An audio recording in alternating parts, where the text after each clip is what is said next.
Hello বন্ধুরা, আমি Sudip and welcome to ফিল্মিডিটেক। এই ভিডিওতে আমরা বাংলা সিনেমার বক্স অফিস কালেকশন নিয়ে কথা বলবো, যেটা অবশ্যই যে মাল্টিপ্লেক্সগুলো থাকে, যে ন্যাশনাল প্লেক্সগুলো থাকে, সেই বক্স অফিসের ভিত্তিতে। তো আমি যদি তিনটে সিনেমার কথা বলি, যেটা 2 সপ্তাহ আগে রিলিজ করেছে দুটো সিনেমা, অর্থাৎ অযোগ্য এবং বুমেরাং, এবং একটা এই সপ্তাহে রিলিজ করেছে যেটা হচ্ছে অথৈ।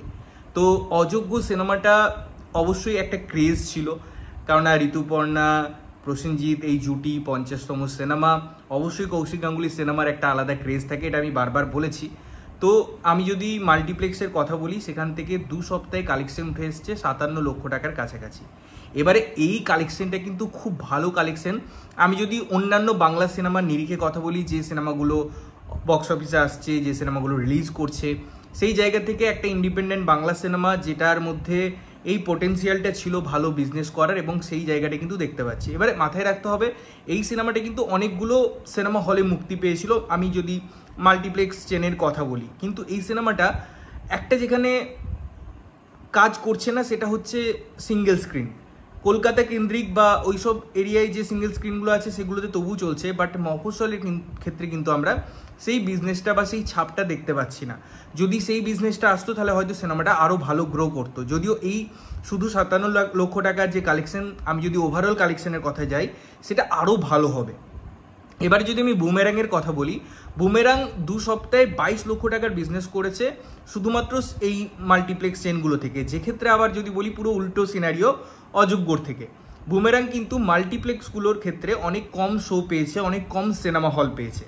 এবারে আমরা যদি ট্রেন্ড ফলো করি, তাদের পোস্ট ফলো করি বা বুক মাই শো দেখি, সেক্ষেত্রে কিন্তু এই সিনেমাটা বাইরে সিঙ্গেল স্ক্রিন বা লোকাল মাল্টিপ্লেক্স অর্থাৎ এসভিএফ বা যে চেনগুলো আছে সেগুলোতে দারুণ বিজনেস করছে। গীতাঞ্জলি অর্থাৎ বোলপুর, দুর্গাপুর, চুচুড়া, এই সমস্ত জায়গায় কিন্তু হাউসফুল যাচ্ছে বুমেরাং, যেটা একটা খুব পজিটিভ পয়েন্ট। এবং আরও অনেক জায়গায় মফস্বলের সিঙ্গেল স্ক্রিনগুলোতে কিন্তু এই সপ্তাহে বুমেরাং এসেছে। সুতরাং বুমেরাংয়ের শুধুমাত্র যদি আমি মাল্টিপ্লেক্স চেনের কালেকশন দেখি, সেটা ডিসেন্ট, বাট তার ওভারঅল পিকচারটা কিন্তু অনেক বড়। কারণ আমরা যদি ট্রেন্ড ফলো করি, যেটা বলছিলাম, সেখানে কিন্তু সিঙ্গেল স্ক্রিনে খুব ভালো বিজনেস করছে বুমেরাং, এবং এটা একটা বাংলা সিনেমার জন্য, একটা কমার্শিয়াল সিনেমার জন্য খুব পজিটিভ সাইন।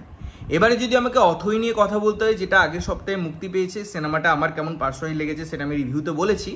বাট এই সিনেমাটার যে মাল্টিপ্লেক্স কালেকশন, সেটা হচ্ছে 15 লক্ষ টাকার কাছাকাছি, যেটা কিন্তু খুব খারাপ বিজনেস নয় আমি যদি বলি। যদিও এই সিনেমাটার একটা অডিয়েন্স, সেটা শহর কেন্দ্রিক, মফস্বল, গ্রামাঞ্চল, এইসব সিঙ্গেল স্ক্রিনে সিনেমাটা সেরকমভাবে ওয়ার্ক করবেও না, এবং অডিয়েন্স সেরকমভাবে দেখছেও না, সেরকম ফুটফল আমরা দেখতেও পাচ্ছি না।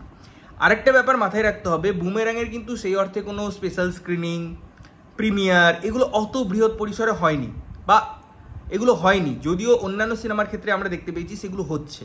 এবারে এটা মাথায় রাখতে হবে, সেগুলো কিন্তু মাল্টিপ্লেক্স চেনের কোনো একটা থিয়েটারে হয়, সেই কালেকশনটাও কিন্তু এই বক্স অফিস যে কালেকশনটা আছে তার মধ্যে ইনক্লুডেড হয়ে যায়। অর্থাৎ একটা পুরো হল যদি বুক হয়ে যায়, সেই কালেকশনটা কিন্তু হিউজ। সেটাও মাথায় রাখতে হবে যে অযোগ্যর ক্ষেত্রে বা অথৈয়ের ক্ষেত্রে কিন্তু ওই কালেকশনগুলো ইনক্লুডেড। সুতরাং বুমেরাংয়ের ক্ষেত্রে যে বিজনেসটা আমরা দেখতে পাচ্ছি, সেটা নিট অ্যান্ড ক্লিন বিজনেস, একদম প্রপার অডিয়েন্স গিয়ে পড়ে ওই সিনেমাটা কনজিউম করেছে। অন্য সিনেমাগুলোর ক্ষেত্রে একটা দুটো স্পেশাল স্ক্রিনিং, এইসব জিনিসপত্র আছে।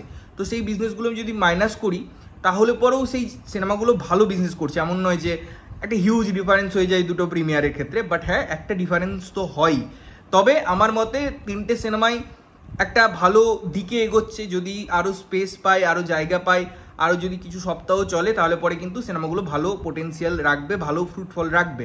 এবারে অযোগ্যের ক্ষেত্রে আমি যেমন বললাম, সেই চান্সটা বেড়ে যায়, সেই পোটেন্সিয়ালটা সিনেমার মধ্যে আছে, বা সেই হাইপটা কিন্তু এখনও অডিয়েন্সের মধ্যে আছে। তো দেখা যাক আলটিমেটলি সিনেমাগুলো কোথায় গিয়ে ক্লোজ করে। বাট ওভারঅল পিকচার কিন্তু বেশ একটা পজিটিভ সাইন দিচ্ছে। তোমরা যদি সিনেমাগুলো দেখেছো, কেমন লেগেছে জানিও, কোন সিনেমাটা এখনও দেখার প্ল্যান করছো সেটাও জানিও। ততক্ষণের জন্য ভালো থাকবে, সুস্থ থাকবে, এবং সবসময় ভালো জিনিস দেখবে। চ্যানেলটা যদি প্রথমবার দেখছো, লাইক, কমেন্ট, শেয়ার করতে হবে, সাবস্ক্রাইব করতে হবে, যাতে প্রত্যেক নোটিফিকেশন তোমাদের কাছে পৌঁছায়। দেখা হচ্ছে অন্য কোনো ভিডিওতে। Till then, tata.